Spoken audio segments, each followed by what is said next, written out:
Washington Beat segment tonight. Let's get right to ACE correspondents Carl Cameron and James Rosen. They're in Washington. So, Rosen, what do we know? What do we know about the government investigating Sgt Bergdahl? We know, Bill, that Sgt Bergdahl has been investigated by the U.S. government and various elements of it a number of times, and in fact that there is a new investigation said to be ongoing right now. The first time was after he essentially walked off his base in June 2009 and disappeared. That was principally an Army investigation. It's known as a 15-6. My reporting has shown that the intelligence community also undertook a separate investigation of Sgt Bergdahl, both his final period of active duty that culminated in that mysterious evening, and also his conduct over the past 5 years, which is said to have been a period of captivity.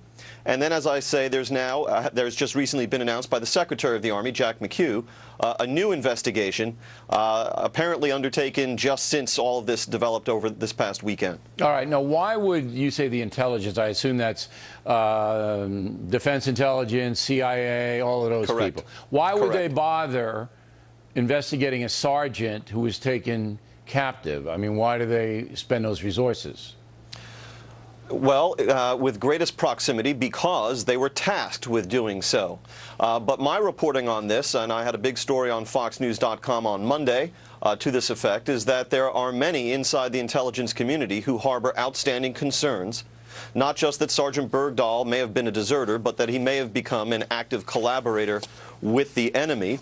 Some of his actions just prior to his disappearance, such as his packing home of his effects, the emails we've all read about, what he did and did not take with him when he walked off the base and so forth, point to such an intent. But beyond that, there has been some anecdotal evidence that's already in the public domain over the years about his activities over the last 5 years. For example, the Daily Mail reported in 2010, on the basis of an interview with a deputy district Taliban commander, that according to this commander, Sgt Bergdahl had taught the Taliban how to disable a mobile phone and make it into an IED, essentially. In the beginning of your show, you played clips from an interviewee who appeared on our air earlier, who was part of that platoon, and who stated that after Bergdahl's disappearance, the success rate of IEDs against that unit was more pronounced. The last thing I will tell you is that I'm still working on this story. I'm talking to a broad range of sources in and out of the government, in and out of the military, and all I will say is that there are many forms that active collaboration can take. I'm investigating claims that it could go as serious as you could imagine. But to say anything further would be speculative. But also, we also point out that there have been conclusions drawn, but they are classified now. So there have, the CIA, the DIA, they came up with some stuff, but they slapped it right down. And lastly, that every American, of course, is entitled to a presumption of innocence. Yeah, of the comments of the chairman of the Joint Chiefs of Staff yesterday were to the effect that there's a process here and it's going to unfold, but a process will unfold. And that was in stark contrast to the comments from Ambassador Rice, Susan Rice, the National Security Advisor of the White House, on the Sunday shows, where she simply said without hesitation or qualification that Sgt Bergdahl has served with honor and distinction. Yeah, she acquitted him right there. Okay. Cameron, what about the controversy in Congress that the president might have broken the law? Is that anything going to happen there?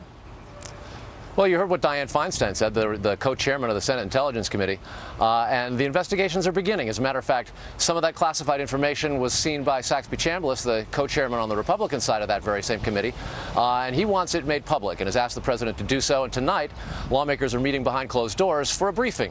It's not going to be the full classified information. It'll be synopses so that they'll get an idea of exactly what was that information as to what Bergdahl was doing and what the intelligence community might have found out about his intentions and his actions while in captivity and before. As a consequence, that closed-door hearing will begin to hear probably more opinions on both sides, and it'll be an indication of whether this is going to be treated with partisanship and everybody's going to go to their respective corners, or whether there'll be a more bipartisan approach to it. In addition, Carl Levin, who's the chairman of the Armed Services Committee, has announced that he's going to have a closed hearing next week. Closed hearings can often lead to just about nothing, so you've already heard, as John McCain said, there has to be a full investigation, and that's likely to be pushed for particularly hard.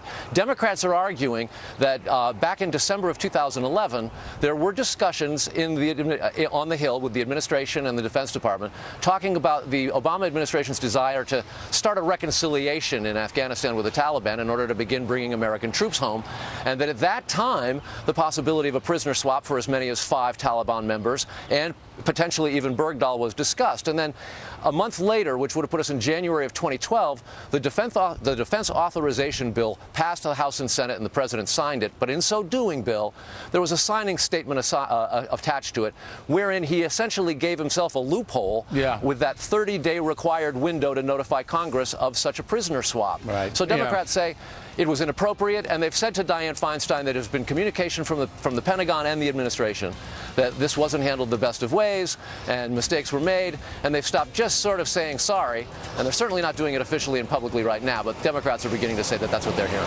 All right, Carl Cameron, appreciate it. Rosen, directly ahead, the far left, desperately unhappy about the prisoner swap. Will you see how they're defending it? Then Waters.